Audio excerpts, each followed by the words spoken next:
All right, welcome everyone.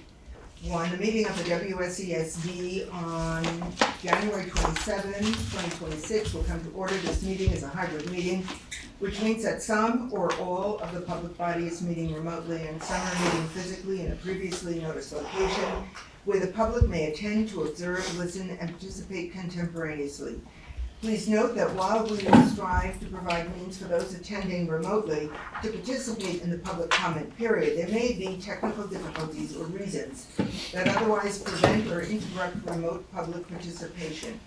Therefore, it is important to note that open meeting law only ensures the public's right to participate and comment at a public meeting by attending at the designated physical location as posted in the notice and agenda. If anyone has a problem connecting, please let us know and we will do our very best to reconnect you. Nevertheless, this meeting will continue as posted. A reminder that all agenda items are subject to potential action. If any board member feels that an item on the consent agenda warrants discussion, that item will be removed from the consent agenda and will be set aside for discussion. In this way, the consent agenda will be approved in one motion. That request should be made now or before the vote on the consent agenda. Regarding amendments to the agenda, there are a couple that I'm aware of. One is board approval of a new site for universal PreK, and I'd like to place that right before the fiscal report. And the second is approval of Putney Leadership Council members. And that list went around to all of the board members, and I'd like to put that under board matters, updates having to do with leadership councils. Okay. Any other amendments? Tim, I see your hand up. Yes, I'd like to add an agenda item. I'd like to add the motion that I'll read now. I move that the WSESD School Board formally adopt an official public-facing board email address, example given board@wsesd.org, to facilitate communication from members of the public, district staff, and community stakeholders in the full board. This email address shall be published on the district website, included on board agendas, and listed in communication materials. Okay, can I just interrupt 1 second? You're not presenting a motion at this point, but rather an amendment to the agenda, correct? I'm proposing a motion to be added to the agenda. To the agenda, all right.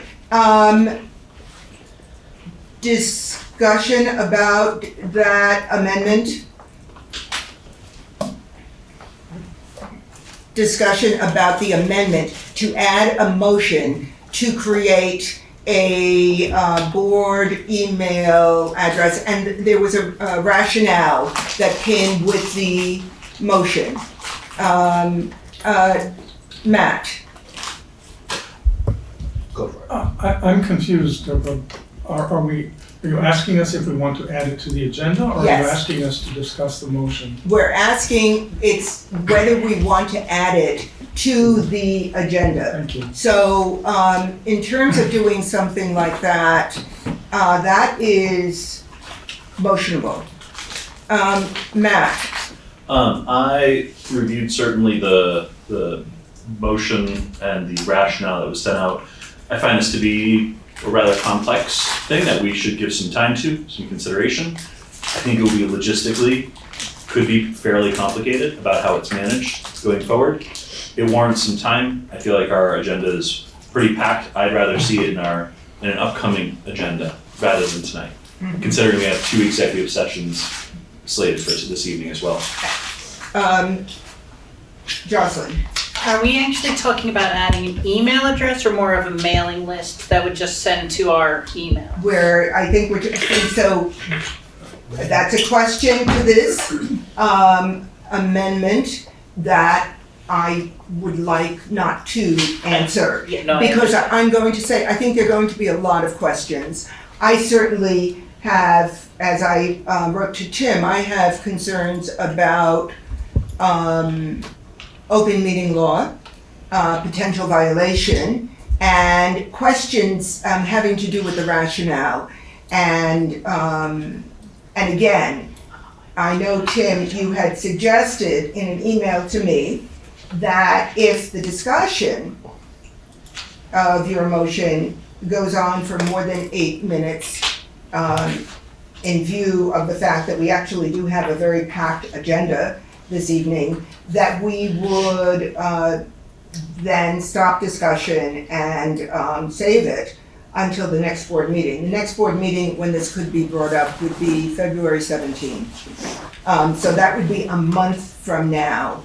I am going to say that the very issues that are coming up right now, especially having to do with open meeting law, will involve a long conversation, as well as Matt's comment, how would this mailbox be managed? So, Can I just add one thing? yes, of course. Because dozens of school districts across the state already have an email like this, I really don't think there's any open meeting law issue.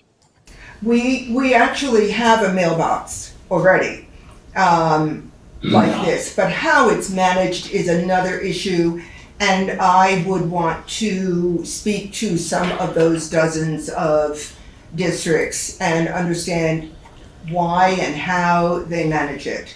So again, I think this discussion will go on for much longer than 8 minutes, as well as maybe doing some research and digging into some of the districts that are using it. So I'm looking around the room. I am going to say that I anticipate that one of the executive sessions could be as long as 1 hour.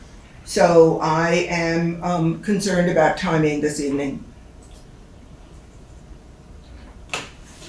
Matt Shibley. Can I suggest that we just put adding this to the agenda to a vote?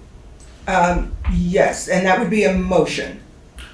Do you want to make a motion? Tim really didn't. No, he read Oh, his okay. He motion. asked for it to be added to the agenda, So so. by reading his motion, so we do not have a motion on the floor right now. Well, I think it was, we don't have a motion, but he asked for it to be added to the The agenda, agenda. which we need to vote on. Which we need to vote on, okay, Yes. all right. So all those, so Tim, that's what we're going to do right now. All those in favor of adding this item to the agenda, in favor of adding it, please Tonight's agenda? to tonight's agenda, very specifically to tonight's agenda. All those in favor of adding this, please indicate by saying aye. Aye. Aye. Okay, and I see Tim's hand up. What are you saying, Tim? Aye. Aye. So we have, I heard 2 ayes, is that correct? Can I see a show of hands in the room? Okay, 1 and Tim is 2. And all those opposed, please indicate by saying no. Nay. Nay. Okay, the nays have it. All right, the nays have it at this point. So it will be delayed, and it will have to wait until at least February 17th, which is the next open board meeting that we've got. Yeah, okay. So we'll add that to the parking lot? Add that to the parking lot, please, Yeah. for February 17 agenda. Okay. Any other amendments to tonight's agenda? Okay, I do not see any. Before we move on to the approval of the PreK, I've been asked by Ann Beekman for a moment. It's a very brief moment. Today is Yom HaShoah. Today we pause to remember the 6 million Jews and millions of others murdered in the Holocaust. May their memory be a blessing, and may their memory guide our actions, that we may stand against hate in all forms. Let us never be complacent, and remember that never again means action. L'olam lo od. And shalom. Thank you, Ann, thank you. All right, we are going to go to, the approval of, universal PreK, which is,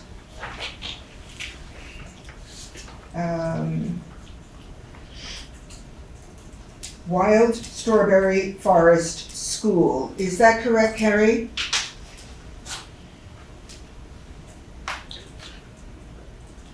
To find you.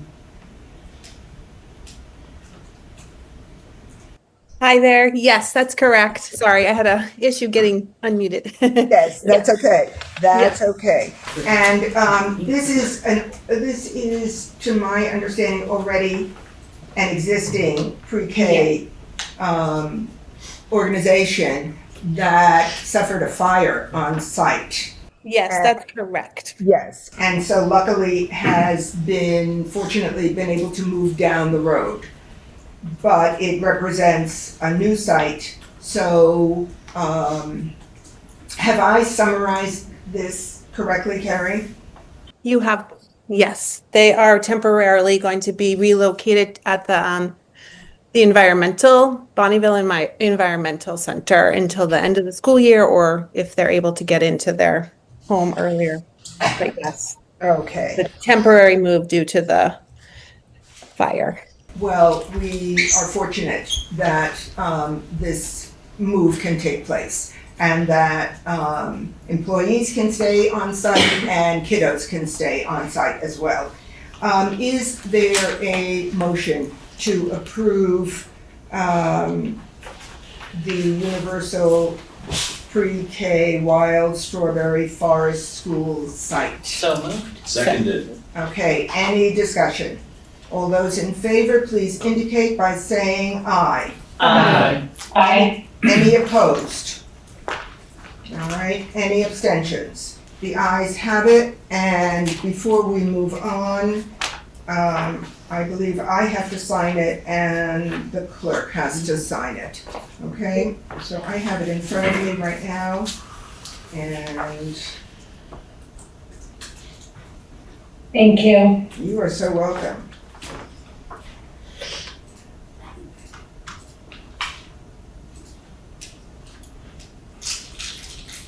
Okay, Matt, can I give this to you?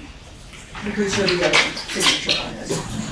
Thank you very much. You need to run over. Then you just go right to Mark, right? And then go first along. Yes, and then, yes, thank you. Got it, yes. Okay. You don't need that. Agenda. All right, we are up to the fiscal report. I'll do a little intro and then Right. open it up to questions or Frank will add to it. But we're proud tonight to present a budget with a 2.6% increase, which is under inflation, which is certainly a target for us each and every year as we approach the budget planning process. Throughout the process, we've been able to reduce the budget by 10 positions. Which was shared 2 weeks ago. That's 30 positions over the last 3 years.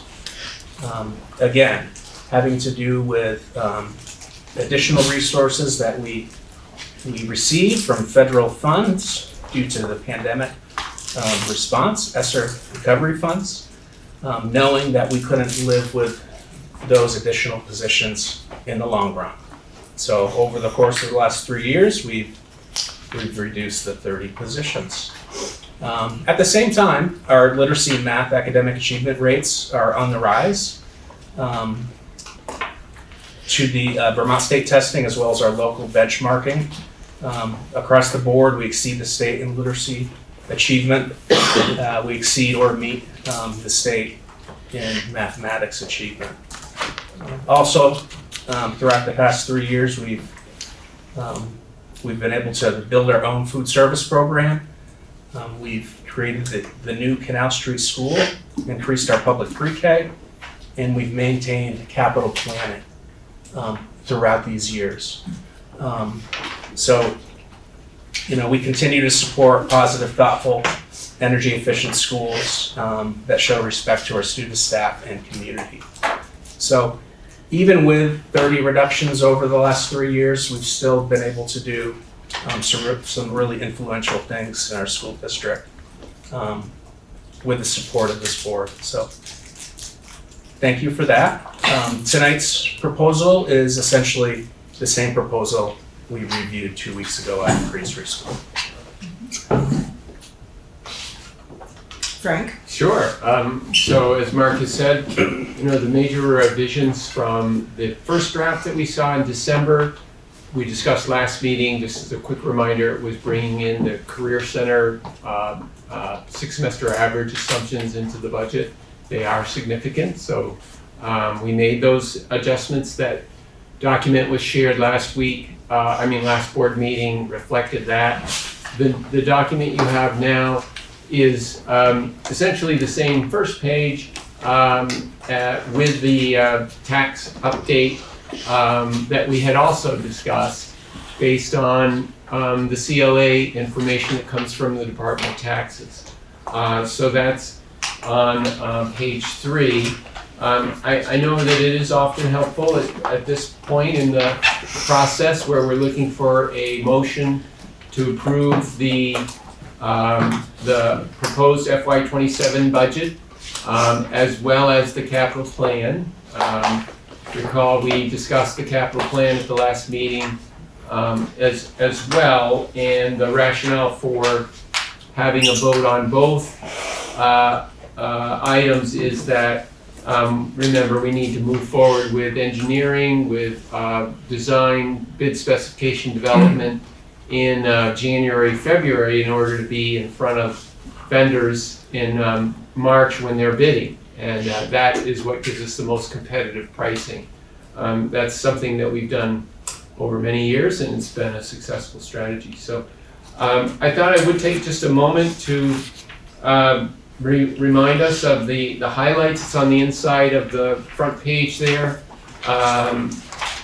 that provides kind of just a glance, high-level glance at the fiscal year 27 budget. Remember, July 2026 through June of 2027. That's the period that this funds.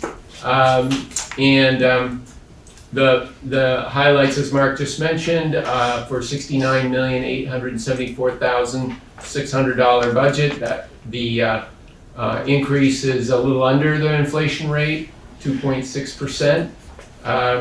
The actual tax impact without applying the real estate market to it is a reduction in taxes by that 3.9 cents on the tax rate. We're going from $1.84 to $1.80. And that's current funding law that has been provided by the tax commissioner and unchanged at this point by the legislature. Our spending per student, as it's measured by the school funding law, is essentially flat, less than 1% change. And we are well under the tax penalty, the threshold. Our figure is $15,972 per student, and the threshold in which districts would pay a higher tax rate is $16,470, and as I say, we're well under that. You see our student count is up a little bit, 3,807, and this would be a weighted student count is the current year, and we're going to 3,863, so that's a 1.5% increase. And a couple more highlights. The major cost drivers are no surprise. It's negotiated agreements represent $794,000. The increase in health insurance is $378,000, and special ed costs additional $196,000. As Mark has said, we work very hard for offsets on those spending increases. Approximately 700,000 associated with those positions that have been reduced. And we also reduced the equipment budget for the proposed year by 150,000. In total, we consider this a very fiscally responsible budget.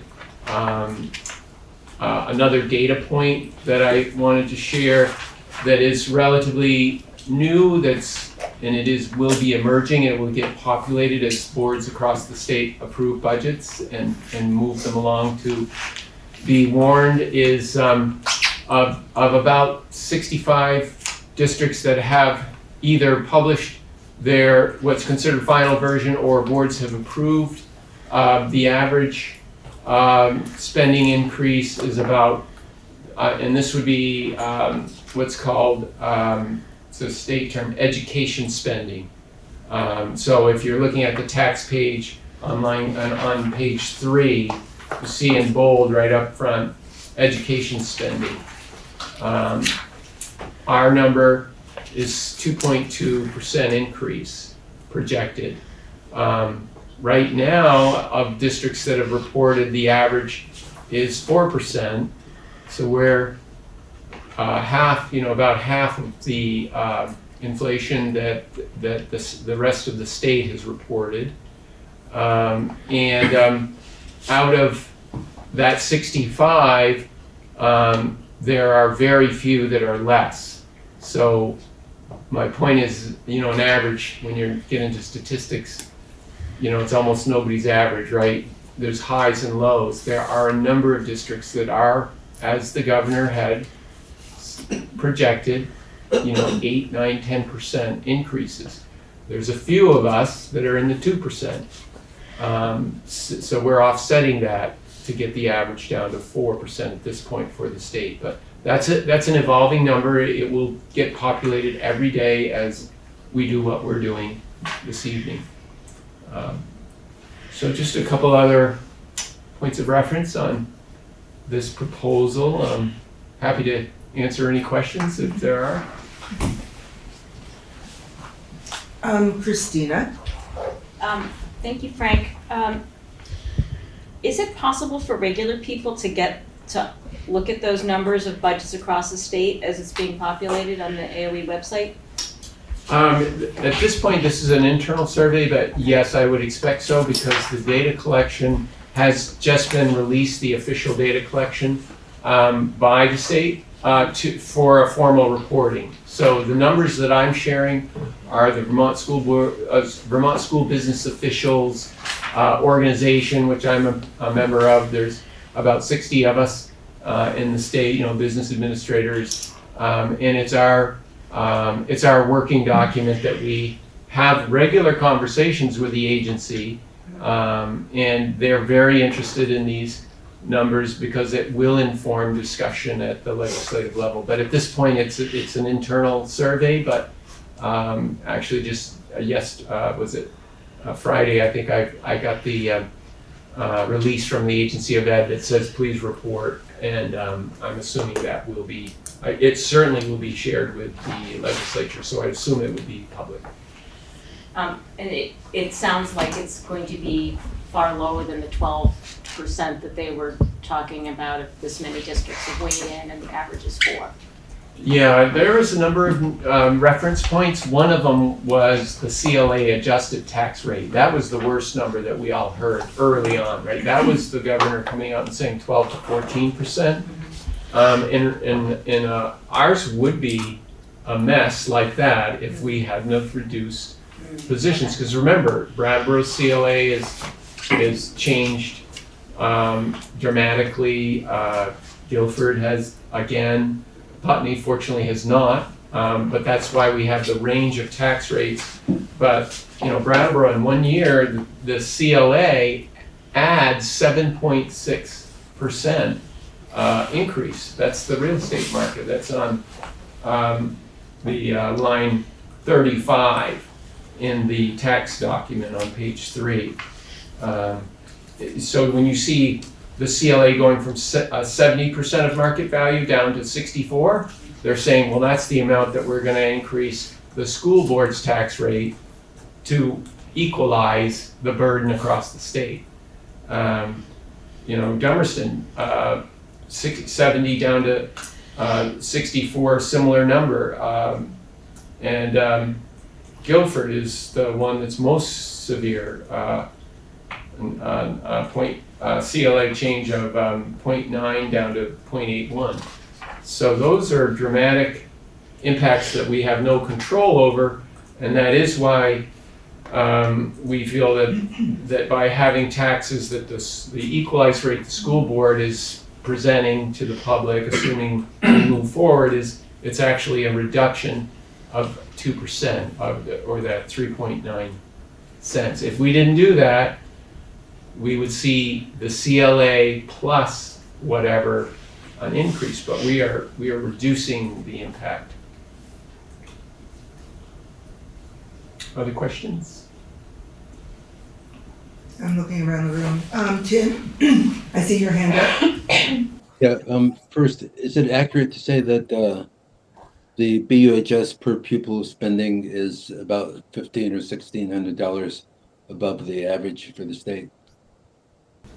I haven't seen that individual school spending per student data. I don't believe it's captured and published on a state website. But if you have some data you want to share, I'd be glad to look at it.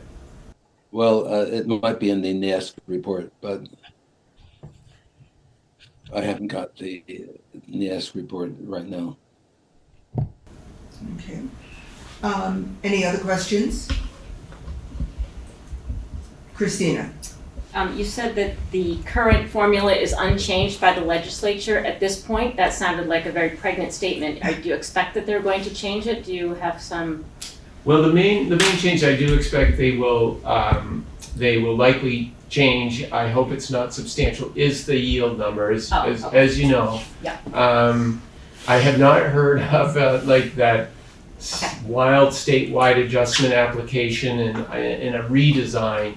But I do expect that we will see a yield change based on the governor's commitment to these one-time funds to buy that down. That's the main change. Fortunately, at this point, we should not see any change in the other really significant funding formula indice, and that is the equalized student count. We have the final 6-semester average and the final student count, and those are equally impactful on the funding formula. That brings me to my next question. Yes. So our student count, our weighted student count is up. And so I think we talked previously about an increase in the English or now is multi-language learning population. You need a scorecard to keep up with the acronyms in education. So the multi-language learners, would that comprise the majority of that count change, would you say? Because we don't have more students. It's right. Just no, a weighting improvement. It's not so much that group. That group has increased over time, so it's part of it. But and it is the largest weighting addition to our student population. But it's primarily poverty. Okay, thank you. And by the way, we normally do have a enrollment data chart in our annual report, and I have added it on page 5.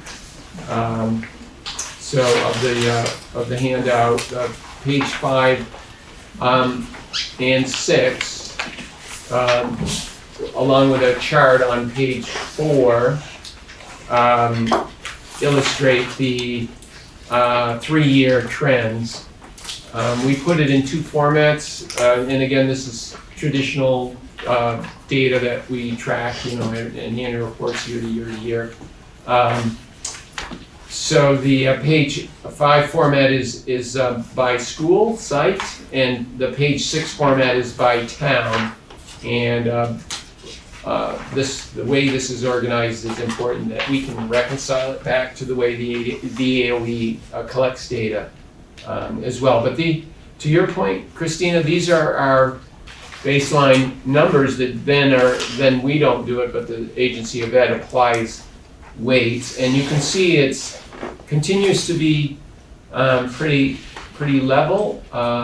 2,354 kids in 2023, 2,340 in 2024, and then this past November census in 2025 is 2,345. But there is a bit of a shift you can see in grade level. And we know that the high school grade level, as we talked last time, is going to inevitably come back down to reflect the average class sizes of our feeding elementary schools of somewhere around 160 kiddos. So that's something we're planning on. Okay, Martha? Martha Noyes Brattleboro. I don't have a question about the budget, but I do have a comment about the budget. Should I save that for later or present it now? You can present it right now, sure. Okay. So I've been for a couple of years focused on the budget, and I feel like I have a very keen eye into the budget from the teacher's perspective, because I have taught for over 30 years. Not in this state, but in other states with other districts. And I've seen where there can be downsizing, reductions, however you want to call it. So I just wanted to remind people of that, and I know the budget, the task of keeping the budget to a minimum while still providing for adequate, fair education for all is not easy. I know that. And there are many people within this room, various levels, be it online, who all have a part in contributing to the budget. So I understand that. And I know that all of us have that role, and I believe myself included in many listening tonight, can do better, whether it's my questioning that I ask or my going through the budget items or your role in how the budget is reconciled. So I just ask you to continue to pursue your budget questioning, and we can all do better. Thank you. Thank you. Tim, I see your hand up. Me? Okay. Yes. So right now, I'm afraid I cannot vote in favor of this proposed budget, and I want to be clear about why. First, I strongly support competitive compensation for our teachers and for the principals who lead our schools and work directly with students and families every day. If we want to attract and retain high-quality educators, and I believe we have them, we have to remain competitive in these roles. I think we all agree on this point, and I think we should take pride in the compensation packages that we offer to our teachers and principals. At the same time, I have concerns about how senior administrative compensation has been determined over the years. I'm talking about the process here and not the amount of salaries. Until last year, our school boards had little to no direct oversight of these decisions, and compensation for administrators was not even publicly disclosed. Increases have seemed to have little relationship to performance. Transparency matters quite a bit here when we're asking voters to trust that we have examined every major expense. I'm also concerned about how the 2014 PreK study has been used to justify or constrain staffing decisions. The Vermont Joint Fiscal Office has been explicit that the evidence-based model used by PreK was never intended as a building-level staffing formula. The PreK report itself makes clear that it does not adequately account for student support roles, such as counselors, social workers, restorative justice coordinators, and mental health staff. These are essential to safe, inclusive, and academically successful schools. Using that study to influence staffing member levels may lead to understaffing for our most vulnerable students. This all raises a fundamental question of priorities. At a time when only 35% of our ninth grade students are proficient in reading as determined by VTCAP scores, at a time when there is a 33% performance gap in math for students on IEPs, and when literacy rates remain deeply concerning, a struggle to understand why capital expenses, such as $100,000 for bathroom refurbishment or hundreds of thousands of dollars for athletic facilities, are treated as absolutely essential for the coming budget year, while direct academic student support services are reduced or deemed unaffordable. I recognize that the Finance Committee and the full SD and SU boards have reviewed this budget closely, but the process in my mind has not allowed for a meaningful comparative analysis of major capital expenditures. I proposed what I felt was a pretty conservative exercise, asking the administration to present a budget scenario reflecting a $400,000 reduction in capital spending, so the board and the public could better understand its options and make informed trade-offs. That proposal was rejected by the board. As a result, I'm being asked to accept the premise that this is the most austere budget possible, without ever being shown alternatives. I just don't think that it is the level of rigorous budgeting the public deserves. Meanwhile, administrative staffing continues to creep up to the point where the district is now renting office space downtown. I realize this is an SU matter here, but over 90% of SU costs are borne by the SD budget. There's ample evidence within Vermont and elsewhere that cooperative educational service models save money and improve the quality of services. Yet our district seems reluctant to seriously explore CES models that are saving other districts as much as 60%. We heard briefly about one program losing over $40,000, yet we have not invited BOCES leadership to the board for a deeper analysis of both risks, strategies, and opportunities. We all know that many voters are struggling with mortgage payments, property taxes, and basic living costs. In that context, we have an obligation to scrutinize every expenditure and to prioritize core instruction, targeted academic intervention, student support services, and fair compensation for the educators closest to the students. I would support a budget more narrowly focused on these priorities while deferring non-essential capital projects. I realize this budget may well result in lower tax increases for every town in the district, for Putney even less than 1%. This is due to Governor Scott's $118 million buy-down of the education property tax yield, as well as the successful efforts of legislators to reduce the increase in health insurance premiums to single-digit rise. But we also know that property taxes still remain unacceptably high. This is certainly the case in Brattleboro. I believe we can still do better. My vote reflects a commitment to fiscal responsibility, transparency, and respect for the taxpayers we serve, while remaining fully committed to providing a high-quality education for every student in Windham Southeast. Thank you for considering my position. Thank you, Tim, for that statement. Thank you. Ruby, I see your hand up. Hi, this is Ruby McAdoo from Putney, and I am the chair of the Finance Committee, and so wanted to just chime in and kind of give my perspective is that we had a really robust process for reviewing the budget. It's the same process we've had for many years. but I think we did a better job this year at trying to kind of let people know how they could become engaged and show up.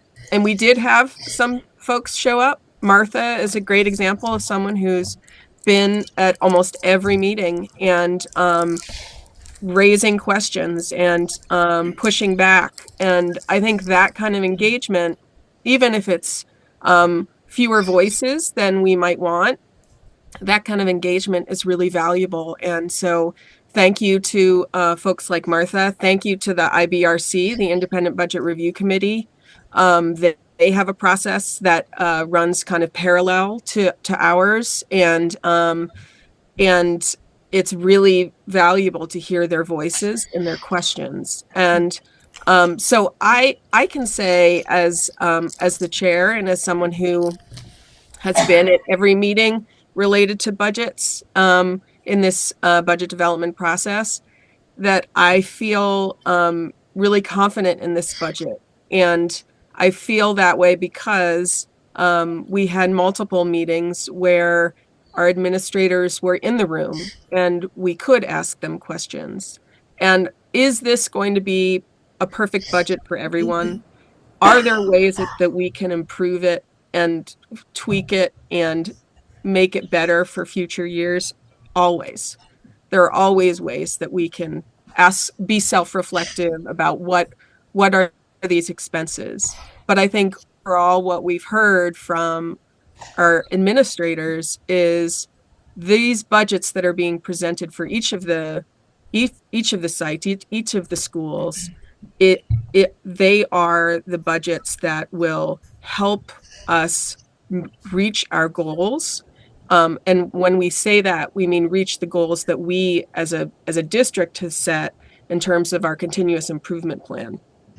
And that's really what it all comes down to is can we with relative confidence say, we know that we want to reach these goals, and these are the things, these budget items are the things that will get us there. And that's what our administrators have told us, I believe, repeatedly. And I think that I've appreciated Mark's insights, Frank's insights related to the responsiveness of the budget being adjusted over the years in terms of being further and further fiscally responsive. And the reductions that are mentioned, they have a huge impact on our district. But as far as I can see, because of the work in this district, it hasn't been a negative impact. They've worked very hard to make sure that we have that we're serving our students well. And so I truly believe that is happening. So that's what I have to say in terms of my perspective from the position of chair. And I do I'm not in the room, so I don't want to cut off conversation, but I am ready to make a motion related to the approval of the budget and also related to the approval of the capital plan. All right, so I just heard a motion. She said she was ready. You are ready to make a motion. I don't want, once I make it, everything stops. So I don't want to do that if there are people. No, Ruby, if you make the motion and it's seconded, which I assume it will be, it's open for discussion. Right, but by Right. by board members, but not being in the room, I don't know who else might want to speak. Yeah, I'm going to say generally, even with discussion, it's after a motion, we hear from community members. We always have. But so before a motion is made, any further discussion? Well, Ruby, did you want to say something? I would love to. I move to approve the Windham Southeast School District fiscal year 27 budget in the amount of $69,874,600. Second. Okay, I hear a second. And we're going to open it up for discussion. I just want to clarify, does that also include the capital plan? No, that'll be a separate motion. We'll make that into a separate motion. Okay. Any discussion of the motion as set forth by Ruby McAdoo? Matt Shibley. I just want to say thank you to administration, principals for doing a tremendous amount of work here. Thank you to the finance committee. Thank you to the independent budget review committee as well. Thank you very much. All right, I think the entire board seconds those words of support and thanks. Any discussion? Any further discussion? Christina Naylor. I just want to make the point that before a board votes on any motion, it has to be open to public comment. So I agree with you, Director Stanford, that the public should be included. Once a motion is made and there's discussion, I like the format that the board speaks, but you have to ask for public comment with any motion before a vote. Thank you for that reminder. Thank you. So I'm looking at the screen for hands. I'm looking around the room for additional comment.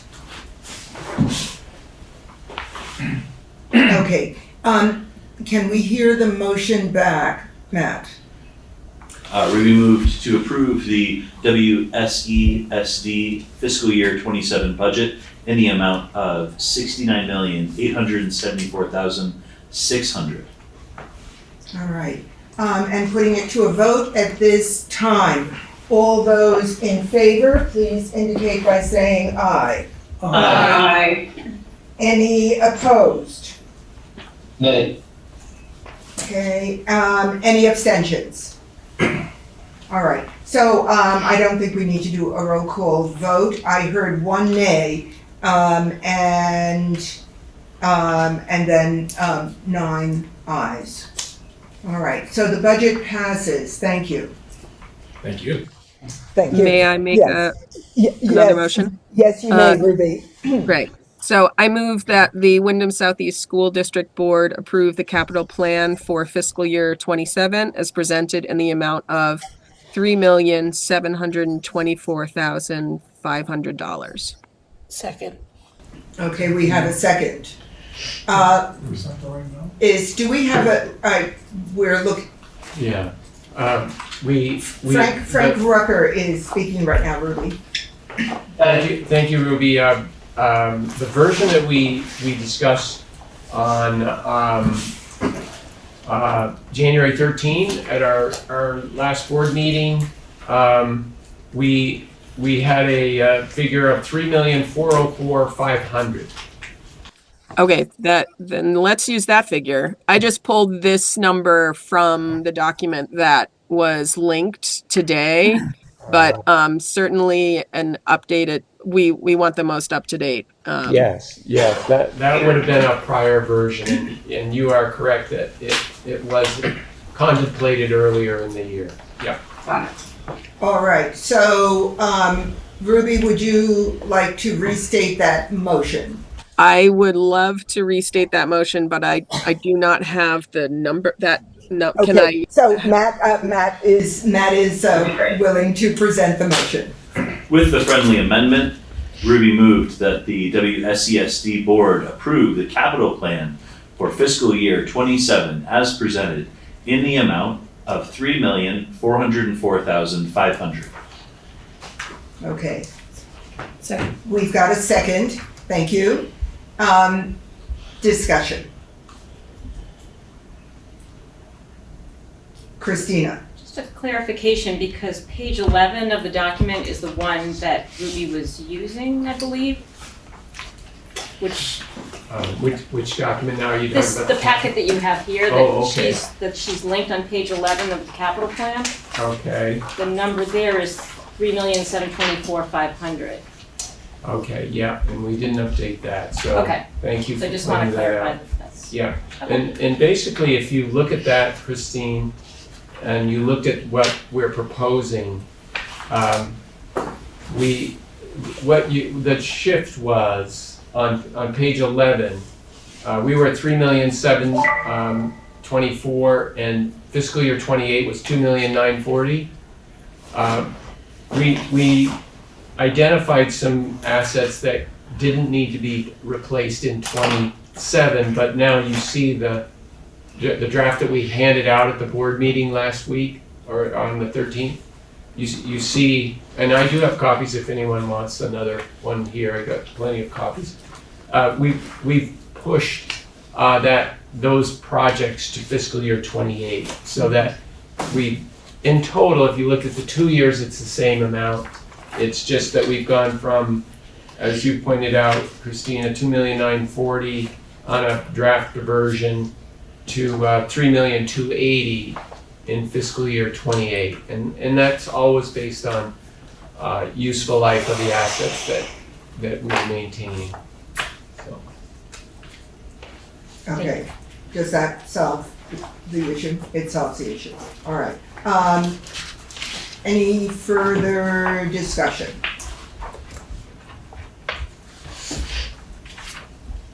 All right, so I think we are ready to vote on this motion. Can we hear the motion back, Matt? Thank you. That the WSESD board approve the capital plan for fiscal year 27 as presented in the amount of $3,404,500.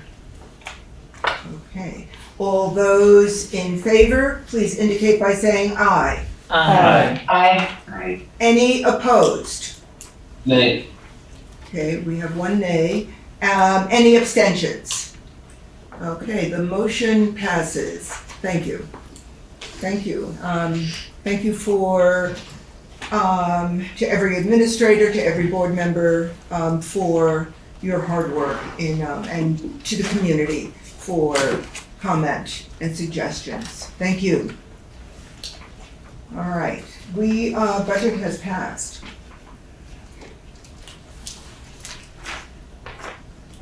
All right, we are up to number 3, which on the agenda, which is election article approval. So,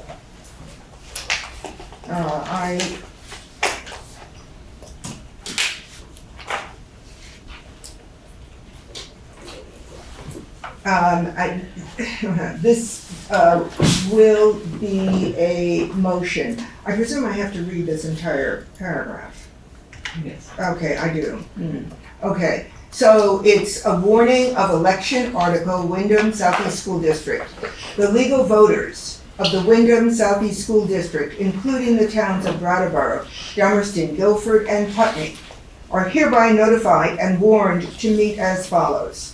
Brattleboro at the American Legion, 32 Linden Street, Brattleboro, Vermont, 05301, between 7 a.m. and 7 p.m. In Dummerston at Dummerston School, 52 Schoolhouse Road, Dummerston, Vermont, 05346, between 8 a.m. and 7 p.m. In Guilford at the Broad Brook Community Center, located at 3940 Guilford Center Road, Guilford, Vermont, 05301, from 10 a.m. to 7 p.m. And Putney, at the Putney Central School, 182 Westminster Road, Putney, Vermont, 05346, between the hours of 10 a.m. and 7 p.m. on Tuesday, March 3rd, 2026, to vote by Australian ballot on the following article. To request an absentee ballot, please contact your town clerk promptly or log in to the Vermont voter portal at https://vote.vermont.gov/public/dashboard. Article 1, to elect 3 school directors from the nominees to serve on the school board of the Windham Southeast School District from the day following the annual district meeting. One school director who is a resident of Brattleboro for a 3-year term. One school director who is a resident of Dummerston for a 3-year term. And one school director who is a resident of Putney for a 3-year term. The legal voters of the Windham Southeast School District, including the towns of Brattleboro, Dummerston, Guilford, and Putney, are further notified that voter qualification, registration, absentee voting, and voting procedures relative to said special meeting shall be as provided in chapters 43, 51, and 55 of Title 17, Vermont Statutes Annotated. Is there a motion to approve the election article as read? So moved. Second. Any discussion? All those in favor, please indicate by saying aye. Aye. Any opposed? Any abstentions? All right, the voting article as read has passed. Can I ask a question? I didn't get, you went forward too quickly, and I have a question related to this article. I'm so sorry. That's okay. Go ahead, Ruby, sorry. I don't know that it would have changed my vote, so that's fine. But the question I have is related to when it seems to me what this is saying is that the nominees or the elected individual will be seated the day after our annual district meeting. Okay. That's what it says in my reading, which I know last year we had a whole thing come up and a kind of scramble, and we last year, I remember the elected individual being seated immediately after election, which is right after town meeting. And that's not what I'm seeing here. And so I just want to make sure that we are really clear in what we're doing and that it's reflected in the article. Yeah, thank you for bringing that up, Ruby, because last year by statute, we were told definitively that the new board had to be seated at the annual district meeting, and that we had been in non-compliance by not following that statute. And now it says, I'm just going to read Article 1 again, to elect 3 school directors from the nominees to serve on the school board of the Windham Southeast School District from the day following the annual district meeting.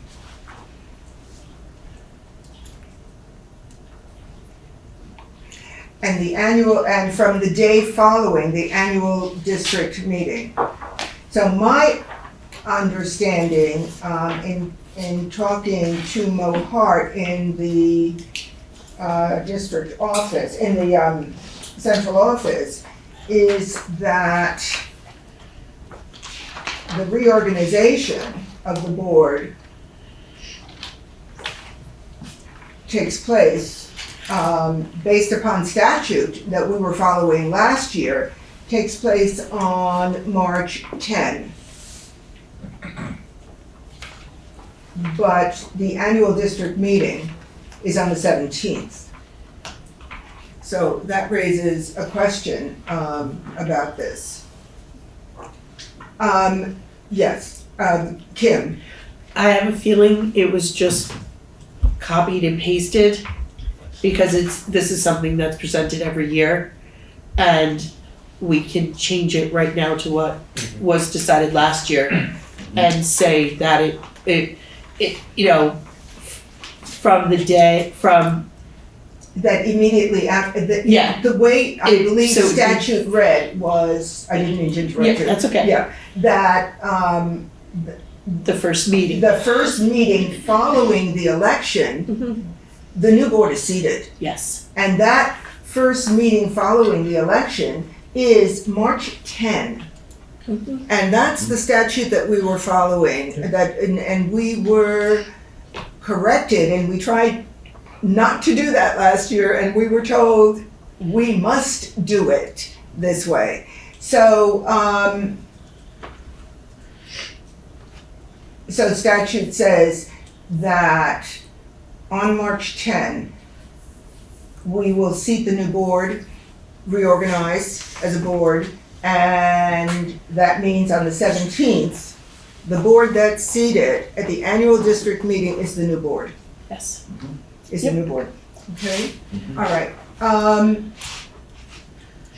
Do we need to redo part of the motion?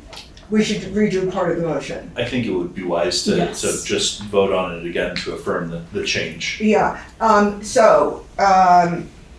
to affirm the change, with, the motion, And just change that first sentence And- in the Article 1. Article 1, to elect 3 school directors from the nominees to serve on the school board of the Windham Southeast School District from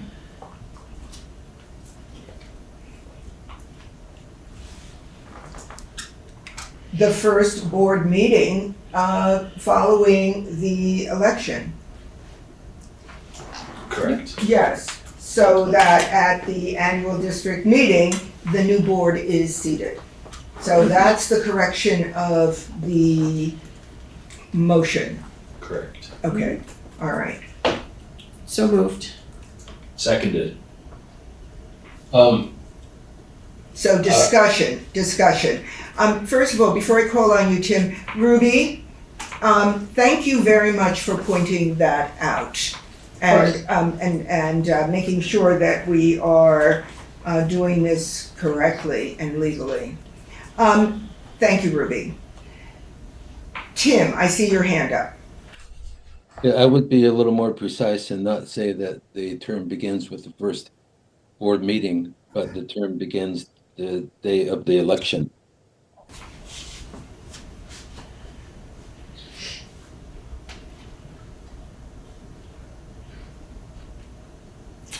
The problem with that, Tim, is that the term begins when the new board members are sworn in. That's my understanding. They have to be sworn in, and once they are sworn in, so it's not as a result of the election. It's at the point, I think, when they are sworn in. And then they are seated at the board. There's a reorganization that takes place at the board, which I think formally establishes the new board. So, does that answer your question, Tim? Yeah. Okay. Yes, okay. Ruby, I see your hand up. Yes, I tend to agree with Tim in terms of the language as it appears. It feels like it would be cleaner to state that they're appointed the day following election. But I think our practice really has been to have that reorganizational meeting. And that is a time when we are able to thank outgoing board members and welcome newly elected ones. So I am all for the language as it's been presented. Yes, and I do want to state, the new board members have to be sworn in, and it's at that point that they are serving. So the language that's been established with the amended motion, does that sit comfortably with everyone in the room? Does that sit comfortably with you, Ruby? Is that what you're saying? Yes. Okay, great. Tim? Sure. Okay, and Colleen? She has a thumbs up. Yeah, it's a thumbs up. Yeah. Okay, great. And I see nods around the room. All right. So, there's a motion, it's been seconded. All those in favor of the election article as read and amended, please indicate by saying aye. Aye. Any opposed? Any abstentions? All right, and so it's going to, we have to sign this evening. The note from the central office says that this will be at the central office tomorrow morning. And for those board members who are not in the room right now, if possible, can you get to the central office tomorrow morning before 12 noon to sign the document? If you can't get to the central office, that's fine, we've got a quorum. But it's kind of nice to have all signatures on this document. And Ruby, thank you for the reminder that when people are online, just give it a beat because of whatever delays might exist. All right, I'm gonna sign this before I forget.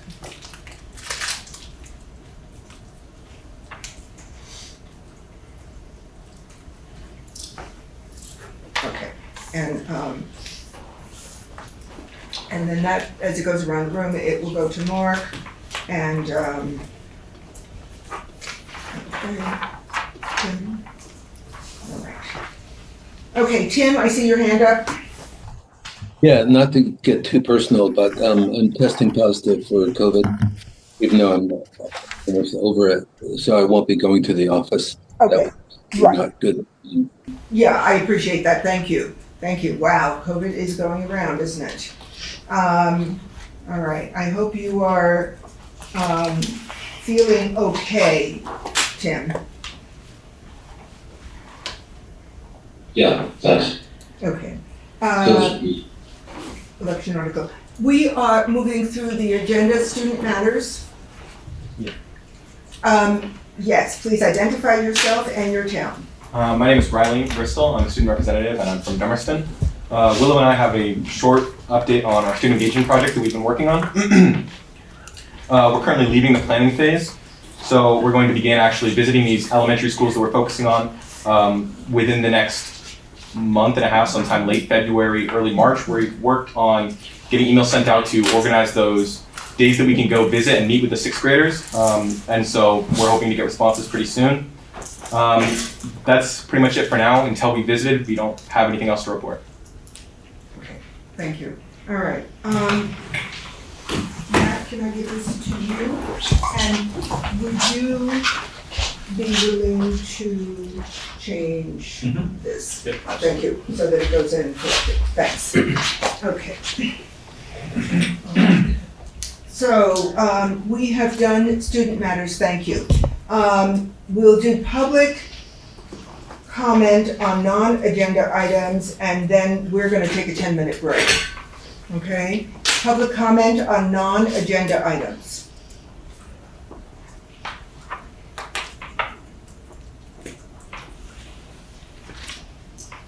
Christina Naylor. Christina Naylor from Dummerston. There is some, I've heard, interest in including in the IBRC report some data to describe the what has been described as the improvement in our scores, and the statewide scores, last time I checked, are not available for the VT-CAP for the general unwashed public. Is that still correct? Probably, it seems like. Is there some data that could be shared with the IBRC on the literacy and the test scores that we could try to do it it's really not our charge exactly, but we all think it is part of understanding if we're asking voters to, taxpayers to support these programs, that they understand that they're seeing results for the money they have spent. We think that would be a nice inclusion. So if you have something that could be shared to the Budget Review Committee, we'd appreciate that. Sure. Okay, thank you. Other comments from the public?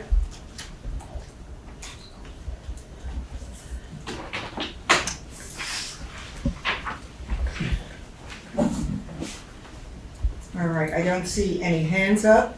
So we are going to take a 10-minute break and we will return at, somebody tell me what time we return? 7:25. 7:25, thank you. All right, thank you. We are up to the administrative report. Mark? Okay, I have one resignation and then I have an announcement. The resignation is Elizabeth Norton, music teacher at Brattleboro School. All right, is there a motion to accept this resignation? So moved with regret. Second. All right, discussion? All those in favor? Please indicate by saying aye.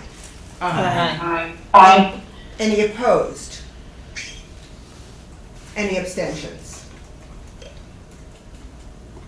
All right, thank you. Okay, in my announcement, our school system has had the great fortune of the last 12 years to be served by the finest business administrator in the state of Vermont, in my opinion. And I think many people across the state would tell you that. Frank is thoughtful, compassionate, student-centered, accountable. He holds the line, holds other people accountable. He's just an exceptional leader and an even better person. And I'm just honored to be partnered with him the last 5 years. There's so much more to say, and I will say it in private, probably not publicly.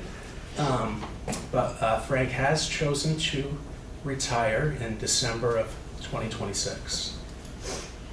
So we still have some time with Frank, but he deserves he's an unbelievable career, and it's time. Thank you, Mark. Really appreciate those comments. Thank you, Frank, for everything. You're welcome. It's been a great run in public ed. I didn't start in public ed with my career, but once I landed, I realized it's just a vital place for community and town and families, children, of course. And the great state of Vermont has been very supportive of education in this region, this community. It's just been a really, really good run. But I have logged a few years, and it is time. But I do have another, 11 good months in. And I did want to do what I can to use my experience and connections to get through this fiscal year 28 planning process. It's one of a kind, and I know that can be really challenging for a central office and school boards, so I wanted to contribute to that. So Frank and I have been talking about this for close to a year now. And we've been, modeling different transitions. So we'll be sharing those shortly. But yeah, I've been dreading this night. Been dreading it, but I'm very happy for you, Frank. It's well deserved. Yeah, it's been an honor to work with you, Mark, and I'd like to share that with the board. I've worked for 12 superintendents, and Mark is absolutely top shelf. He's just an outstanding leader, and this system is going to see the effects of this continue over time. So it's been a real honor as well. So it sounds as if this is a working relationship that should continue. Very definitely. Ruby, I see your hand up. Thank you. Mark, I understand the dread of of announcing this. And Frank, in large part, that's because you've been a real rock and a resource for our district. And that I say that if you have been watching it all, there have been times when I have not agreed with you, and I've been not very happy with you in my existence as a member of our community. But all in all, I have really come to see that you care very deeply for our kids and our district, and as I have started to see other districts in the state and looked a little bit more skeptically at other districts and what they do, I've realized how special we are here, and you've been a huge part of that. And so, thank you very much for everything that you've done for our district. Well said. Thank you, Ruby. Matt Chiblee. If there ever was a time for the board to not accept a retirement, I have yet to cast. I have not heard the motion, but You're not gonna hear the motion. I'm silent. I'm not inviting a motion, but I am not. yeah, there's no motion. There is no motion. This Yeah. retirement doesn't even exist as a possibility. So, yeah. Also, it's only half a joke because he's an SU employee, so. There we go. Here we go. We just need to Then I not can't ever vote it have down. another SU meeting. There we go. We could table the SU meetings for the next 2 years. Could get in the way of budget approval, though. It if you could. did that. Yes. And any other member of it. I must say, your approach, Frank, is clear, and from meeting after meeting after meeting, my staying, for the most part of finance for a reason, because the more I hear the lesson, the better I absorb it and understand, and so I'm very grateful to have been part of this board and overlapped with you briefly. This has been excellent. Do I hear a motion to accept the? It's an SU. He's an SU employee. Good. It's just an announcement tonight. That to was get it just out. an announcement. Yeah.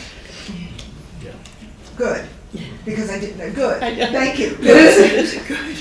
We're still gonna have to vote on it anyway. Yeah. So logistically, an advertisement will be live tomorrow morning, and we'll start the process. This is really prime season for hiring positions like this. So we're going to move swiftly. Right.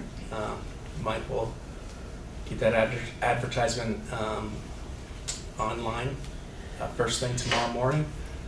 I'm in the process of putting together a committee, very much like the HR director position a couple of years ago. Carrie Amadon has agreed to serve and represent the SU board and the Vernon board. It would be great to have a representative from the SD board. Initially, I was thinking of Ruby being the finance committee chair, but certainly that's up to this board to decide who would represent this board. I'm sorry. Ruby? I would be happy to serve on this hiring committee. I don't know if anyone else is interested or would like to, but I am very happy to serve in that way. I think that's great. I think it's appropriate, and I think you will do an admirable job making sure that we are in good hands. Yes. So thank you, Ruby. Thank you, and thank you, Carrie Amadon.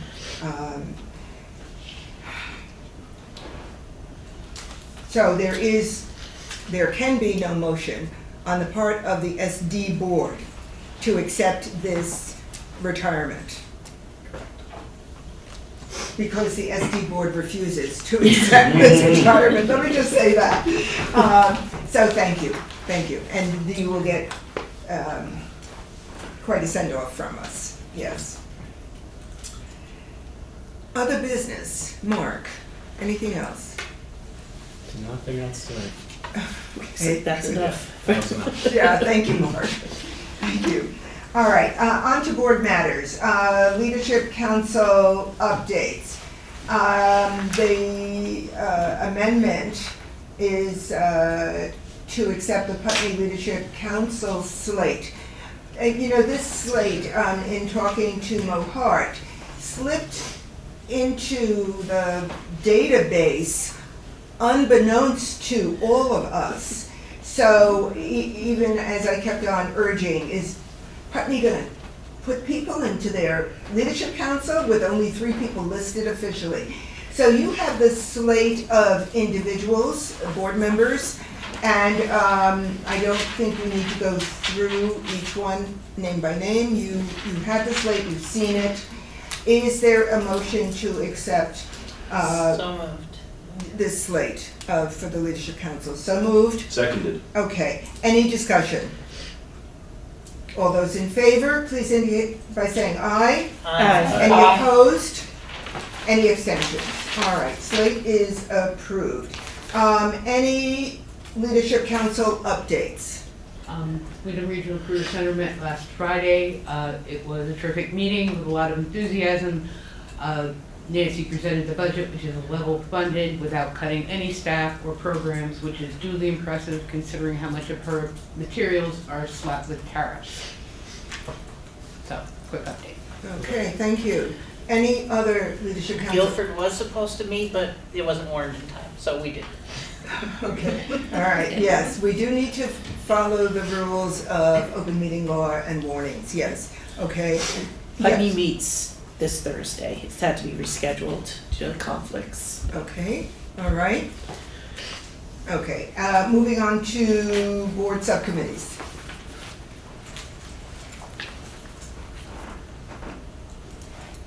Policy is meeting on schedule tomorrow at 2 o'clock. All right, any, okay, I don't see, oh, I see a hand. Ruby, sorry. This is just to acknowledge, we had a conversation at the last meeting around the survey that we want to get out to the world, and the Communications Council, I think, is charged with kind of getting that out into the world. And I have had COVID and have been knocked down, and so therefore have not done that.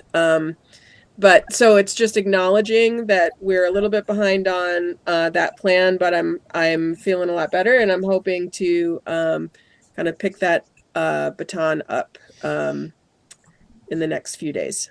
Okay, thank you. Feel better, please. All right, and if there are no board subcommittee updates, SU updates. Yeah, the SU met on the 14th. We approved policy C10, which was a new policy about superintendent evaluation. And we are pleased to announce that we ratified and have signed a new 5-year contract with Mark. It rolls the last year of his current contract, so FY27 into it at the same number that was, oh my God, I lost my paper. 187, anyway, for the duration of the contract, there will be a 3.5% raise. Okay, thank you.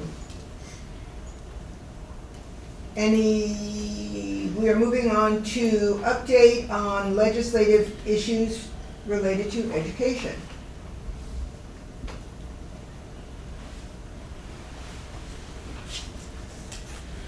There hasn't been much at this point. They've been discussions, and it's still very much not moving anywhere at the moment. Right, yeah, and lots of speeches. Yeah. Lots of speeches, yes. I mean, the governor still wants it to go through, but there's a lot of discussion and pushback on different things. So Yes, we'll see. lots of speeches, yes. I Okay, can share. I have a Vermont Superintendents Association meeting in Montpelier on Thursday.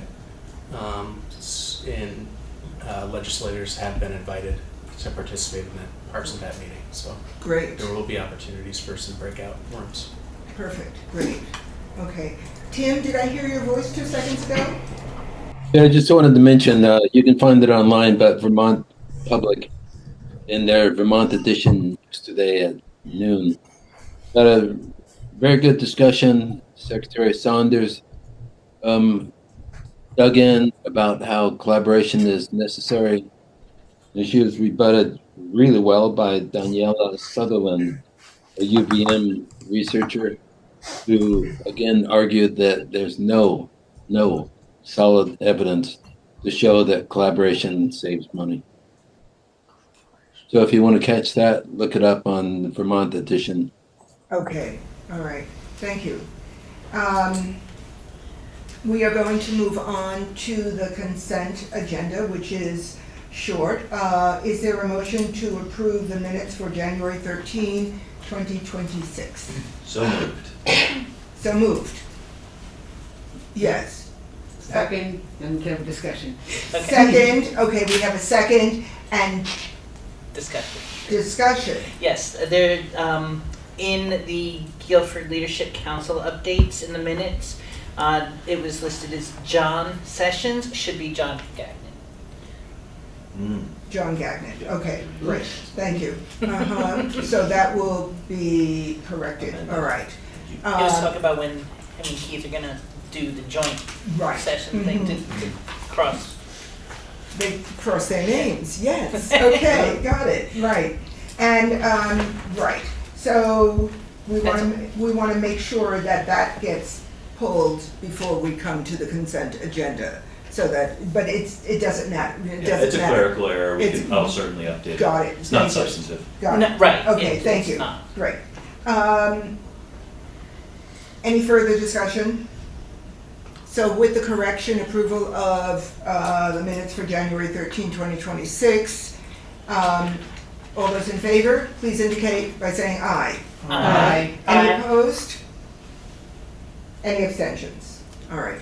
Unfinished business, I am keeping track of the parking lot, and the next meeting is February 9, which is the summit. And so that's already a packed agenda. And so we'll look to get things off the parking lot and to February 17 meeting. So anything else on unfinished business? New business? So moving on to proposed executive session. Is there a motion to find that premature general public knowledge would clearly place the public body or a person involved at a substantial disadvantage? So moved. Second. Discussion? All those in favor, please indicate by saying aye. Aye. Any opposed? Any abstentions? Okay, is there a motion to enter into executive session under 1 V.S.A. 313A7, the academic records or suspension or discipline of students, inviting in Mark Spino? So moved, yeah, second. Any discussion? All those in favor, please indicate by saying aye. Aye. Any opposed? Any abstentions? Okay, we are going to enter into executive session. And there is no action. There is no action anticipated. When we rise from this executive session, we will be going into yet another executive session, completely different. But there won't be any action from that No one. action for that one either. So there is no action anticipated this evening at all. So are we releasing VCTV at this time? I'm looking at Peter right now, and yes, we are. We're nodding at him right now, and we're smiling. And it's a thumbs up on his part. Yes. So we're going to keep board members online.